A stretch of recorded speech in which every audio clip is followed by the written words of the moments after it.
നമസ്കാരം, എല്ലാവർക്കും സച്ചൂസ് ടേസ്റ്റി വേൾഡിലേക്ക് സ്വാഗതം. വെയിറ്റ് കുറയാനുള്ള ഹെൽത്തി ആയിട്ടുള്ള ഒരു ബ്രേക്ക്ഫാസ്റ്റാണിത്.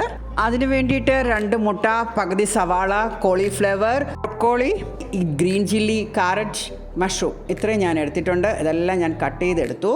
പാന് ചൂടാകുമ്പോഴത്തേക്ക് നമുക്ക് 1/2 ടീസ്പൂൺ ബട്ടർ ചേർക്കാം. അതിലേക്ക് കട്ട് ചെയ്ത് വെച്ച വെജിറ്റബിൾസ് എല്ലാം ചേർക്കാം. പിന്നെ കൂടാതെ കുറച്ച് ഉപ്പും കൂടെ ചേർത്ത് നന്നായിട്ടൊന്ന് ഇളക്കാം. അതിനുശേഷം കുറച്ച് നേരം നമുക്ക് അടച്ച് വേവിക്കാം ലോ ഫ്ലെയിമിൽ. 2 മുട്ടയും പൊട്ടിച്ചൊരു പാത്രത്തിലേക്ക് ഇടുക. എന്നിട്ട് അതിൻ്റെ ഒരു മഞ്ഞൾക്കുരു മാറ്റിയിട്ട് നല്ലതുപോലെ ബീറ്റ് ചെയ്യുക. പകുതി കുക്കായ വെജിറ്റബിൾസിലേക്ക് നമുക്ക് 1/2 ടീസ്പൂൺ പെപ്പർ ചേർക്കാം.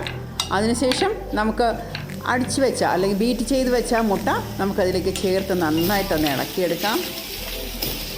അങ്ങനെ നമ്മുടെ ഹെൽത്തി ആയിട്ടുള്ള ബ്രേക്ക്ഫാസ്റ്റ് റെഡി ആയിട്ടുണ്ട്. ഈ ഫുഡ് നിങ്ങൾക്ക് ബ്രേക്ക്ഫാസ്റ്റായിട്ടും ഡിന്നറായിട്ടും കഴിക്കാം. ഈ റെസിപ്പി ഇഷ്ടമായിട്ടുണ്ടെങ്കിൽ നിങ്ങളെല്ലാവരും ട്രൈ ചെയ്യണം. എൻ്റെ ഫീഡ്ബാക്ക് അറിയിക്കണം. ഇനി ഇതിൻ്റെ കൂടെ നമുക്ക് ഒരു ജ്യൂസ് വേണമല്ലോ. അതിനായിട്ട് ഞാൻ 2 ഓറഞ്ച് എടുത്തു. അതിനെ 2ആയിട്ടൊന്ന് കട്ട് ചെയ്തു. എന്നിട്ട് നമുക്കത് ഫ്രഷ് ജ്യൂസായിട്ട് ഇതിൽ വെച്ച് നമ്മളെ കൈ കൊണ്ട് തന്നെ ഒന്ന് പിഴിഞ്ഞ് നല്ലതായിട്ട് എടുക്കാം. അതിൻ്റെ ചാറെടുക്കാം. അപ്പോൾ അതിൻ്റെ ചാറ് 2 ഓറഞ്ചിൻ്റെ ചാറെടുത്ത് അതെനിക്ക് 1 ഗ്ലാസോളം ഉണ്ടായിരുന്നു. അപ്പോൾ ഈ ബ്രേക്ക്ഫാസ്റ്റിൻ്റെ കൂടെ ഒരു ജ്യൂസും. അപ്പോൾ അടിപൊളിയല്ലേ? Thank you for watching. Bye bye.